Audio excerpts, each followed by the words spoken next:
ആ വാ കൊച്ചേ, എന്നൊക്കെയുണ്ട് നോക്കട്ടെ. കുറച്ച് പാത്രമുണ്ട്. പാത്രേ എന്റെ അടുക്കളയിൽ ഇഷ്ടം പോലെ പാത്രം വെച്ചേ. പാത്രത്തിന്റെ ഒന്നും ഒരാവശ്യവും ഇല്ല ഇനി. തേയിലപ്പൊടി ഇഷ്ടം പോലെ പാക്കറ്റ് എന്റെ അടുക്കളയിലുണ്ട്. അതൊന്നും വേണ്ട. വലിയ ബെഡ്ഷീറ്റ് ഉണ്ട്, അതില്ല. എനിക്ക് ആവശ്യമുള്ള സാധനമൊന്നും ഇല്ലാതെ പിന്നെ കൊച്ചെന്നാ വിൽക്കാനാ വന്നേക്കണത്? എന്നാ ആ വീടുകളിലേക്കൊക്കെ പൊക്കോ, അവിടെയുള്ളവരൊക്കെ എടുക്കുമായിരിക്കും.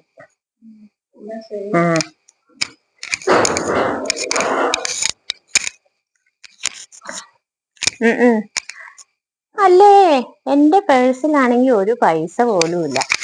അടുക്കളയില് തേയിലയും പഞ്ചാരയും തീർന്നിട്ട് 2-3 ദിവസമായി. മേടിച്ചോണ്ട് വരാൻ പറഞ്ഞാൽ അതും മേടിക്കില്ല. പിന്നെ ഇപ്പൊ ഈ വന്ന കൊച്ചിനോടല്ലാതെ ഞാനിപ്പോ ഇതൊക്കെ എന്റെ ആഗ്രഹമൊക്കെ പറയണ്ടേ? അല്ലാതെ ഇപ്പൊ ഞാൻ ആരോടാ പറയണ? അല്ലേ